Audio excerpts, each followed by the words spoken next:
Hey guys, it's Michael Watson here, and today in my final video for the Ableton manual, I'm going to be telling you the big difference between sampler and simpler and how both of them work. So instead of making a tutorial for both the sampler and the simpler and cross-referencing, I thought I'd bundle them into one. So for those of you that don't know, Ableton Live has an instrument called sampler and an instrument called simpler. Now when they first came out, there was a big confusion between what's the difference, when to use which one. Over the years, I think that's kind of settled. But basically, a sampler is a multi-sampling instrument that allows you to make digital instruments out of real-life samples. So for instance, if you want to take your old piano at your parents' house and turn it into a virtual instrument that sounds just like your piano does, then you would be using your sampler.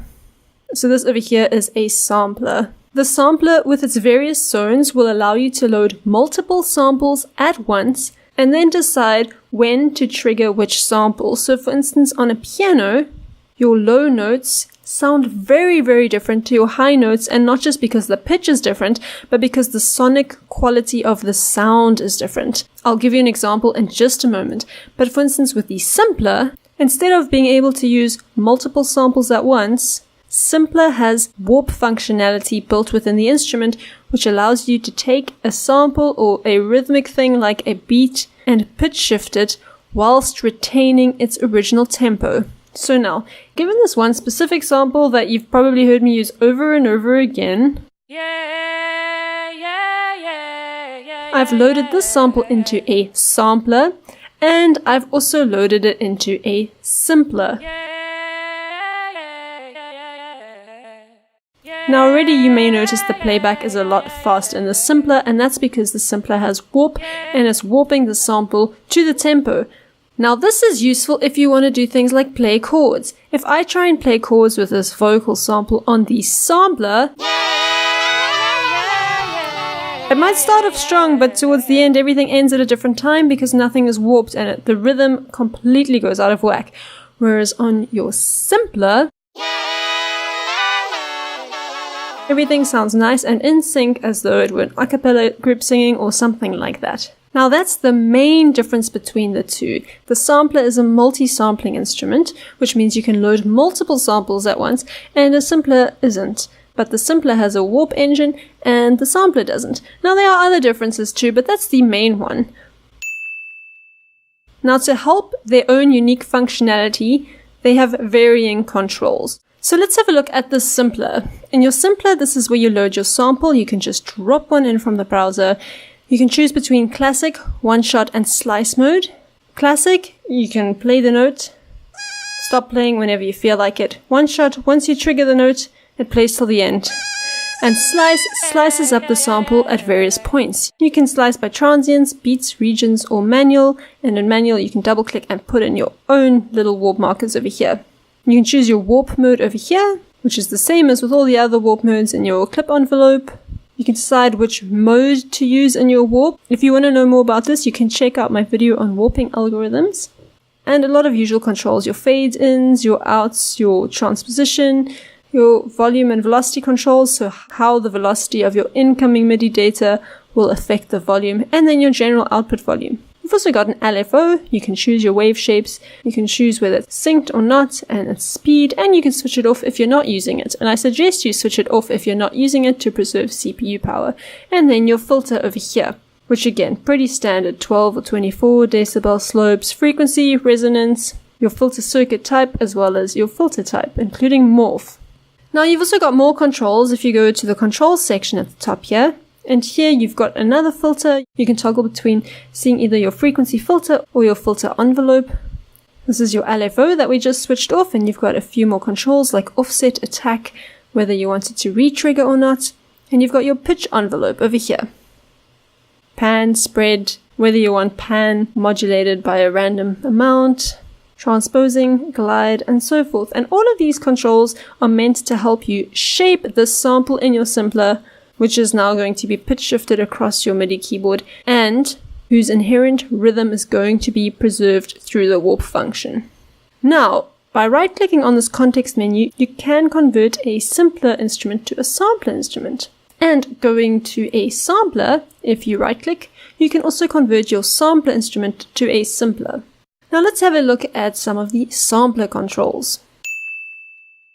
Okay, now let me give you an example on the sampler. You've got a lot more options. You've got your sample, your pitch, and your oscillators, your filters, your modulation, where you've got some more LFOs, your Midi tab, where you determine how much your key and velocity and other incoming Midi data affects certain parameters, which you can choose. So if you want your aftertouch to affect your filter resonance, you can do all of that and set all of that in this Midi tab. You've got your sample tab over here, and then you've got your zone. Now this opens up this new big window, and to close it, you have to click on zone again on this little triangle. Now, earlier I mentioned that in a sampler, you can use multi-sampling, which means you can load a bunch of different samples to create a more realistic instrument. What I've done here is I've sung a variety of notes on different pitches, and I've turned it into a little bit of an instrument. Yeah, yeah, yeah, yeah, yeah, yeah, yeah, yeah, yeah.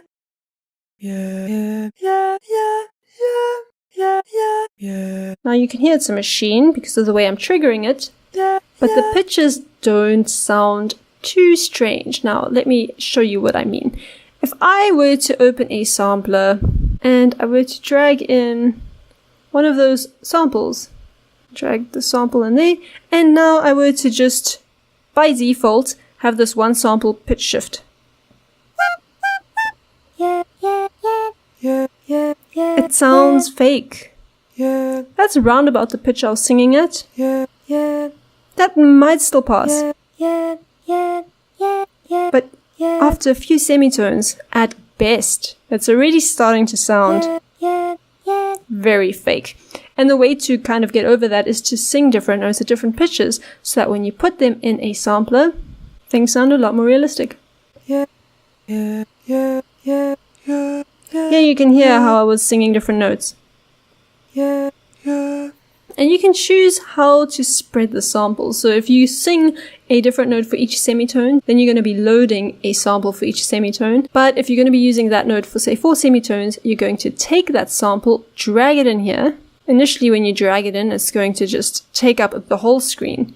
But you want to drag it to just those pitches that you want it to sound at. And very, very important, you need to highlight that sample, and then at the bottom in your sampler, you need to set your root key to the actual note that you were singing at. And that way it's going to all sound okay. That's one way you can use the sampler to make your virtual instruments sound realistic. But another thing that you can do is in your zone tab over here, you've got key, which is what we've been working in. You can go to velocity. Now, I haven't edited any of the velocity data in here, so this is what it looks like. What this is telling me is that it doesn't matter what velocity information this sampler receives between 1 and 127, including 1 and 127, any sample can be played. But if I were to drag this over here, I'm basically saying, if I get any velocity information underneath 40, you will not play this sample.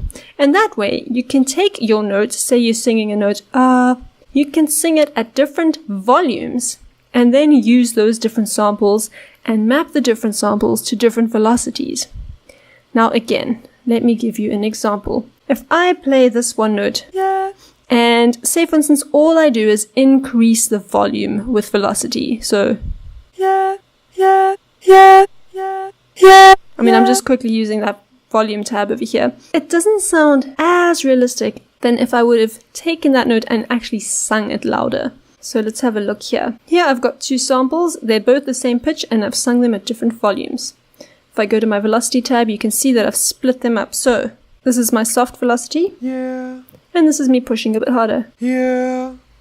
Now the difference here sounds subtle, but if you were to say play a piano and sample things at a light velocity and a loud velocity, on the loud velocity sample that you're actually playing, you would hear a lot more hammer, you would maybe even hear the finger attacking the piano notes, and all of those sounds are lost if you're only sampling at one particular velocity. If you hit the piano key softly, you're not going to hear your finger attack the key, and you're probably not going to hear the hammer strike the strings. So again, if those are the nuances you're looking for across the whole range of your instrument, then you should be using the sampler and not simpler. Right, now hopefully you're still with me. I'm going to do a quick look at the controls in the sampler, and then we're going to wrap up. Now, looking at a sampler. When you open up a sampler, you're going to get an empty sampler like this, which will say drop sample here. And so I've just dropped the sample in over here. Now I can choose to reverse the sample, I can choose to change the length if I only want a certain portion of it. I can choose to loop it. So for instance, at the moment, I play and when it reaches the end, it stops. But I can use different sustain modes and change these markers. In fact, I can even have a loop like that during release mode. So maybe at the beginning of the sample, I want to hear this part loop, but once the release happens, I want the bottom end to release over here. To do that, I'm just going to take my release time and make it a bit longer. I'll get to this in a moment.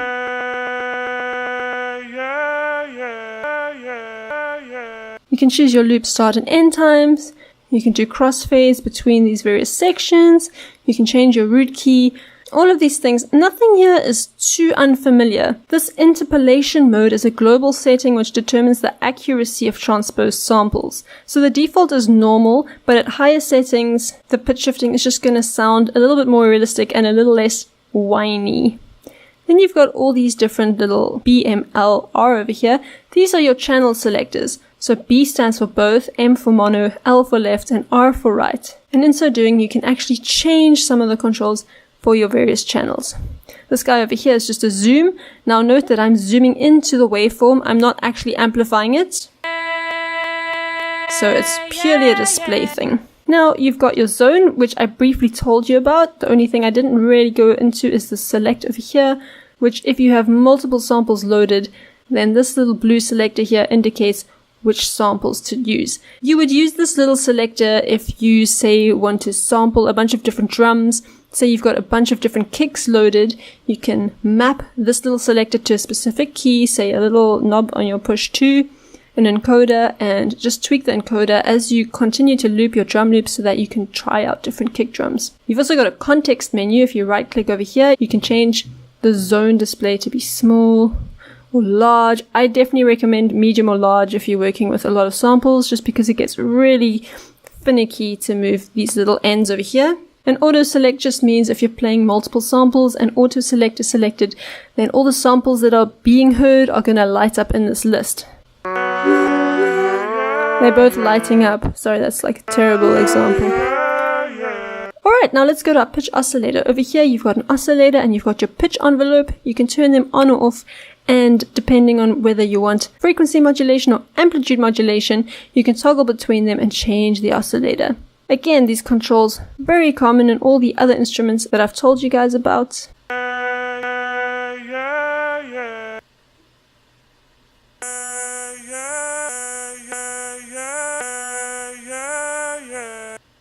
You got your pitch envelope over here. Let's turn the oscillator off.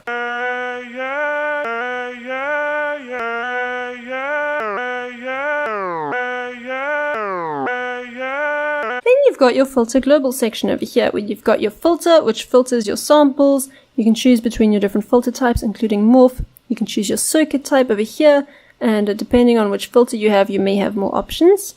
You can choose your slope, frequency, resonance, your drive over here, and your shaper, which just kind of enhances your filter even more by choosing some of these wave shapes with your drop-down menu. Now this little icon over here determines whether your sample gets shaped first and then sent to the filter, or if the arrow is pointing downwards, the sample will first be filtered and then sent to the shaper.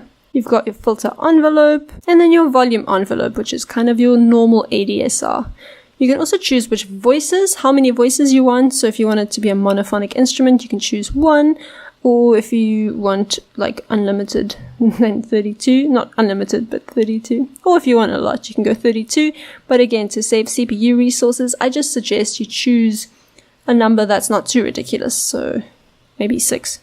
And then we get to our Modulation tab, and this is where we have our various LFOs, which we can route to different things. So this is where you choose the speeds and so forth. Your first LFO can modulate your volume, your filter, your pan, and your pitch, and LFO 2 and 3 can modulate things of your choosing with this drop-down list over here. For instance, your release loop, or even your LFO amount filter, and so forth. You've also got your auxiliary envelope, which you can change over here and then decide what this envelope is going to shape with this drop-down menu. Again, you can shape all sorts of things. And then finally, the Midi tab over here, where you can decide how your incoming Midi data will influence your sample in your sampler. So if you want your velocity to influence, say, the volume, which is a common one, you can set that over here. And if you want your mod wheel to modulate your pitch, then you can set that over here. For instance, pitch. And you can choose your pitch bend range. And if you really want to know who the developers are, you can click on this over here, and then you'll get a nice little credits screen, which kind of, once it starts, it doesn't stop until you click it again. So shout out to the developers, yo! So that is your sampler, your simpler, when to use each one, and a general overview on the kind of controls that you have. Now this concludes my series on all the instruments in Ableton Live 9 and 10. If you subscribe to my mailing list, which you can get info on in the description, I will be sending you out those preset packs that I've made throughout this tutorial series, just in time for Christmas. Thank you so much for joining me on this epic mission of turning everything in the Ableton Live manual into videos, and I assure you, just because this series is done, does not mean I'm done. I will be back very soon with some more videos and some very exciting content that I've been collaborating with other people, other musicians, other YouTubers, and I just can't wait to show you what we've been doing behind the scenes. So again, thanks so much for watching. Please like and subscribe and share my videos with other people that might benefit from them. If you've been here from the start, huge thanks, and I hope you have a wonderful festive season and a happy new year. I will see you soon in the next one.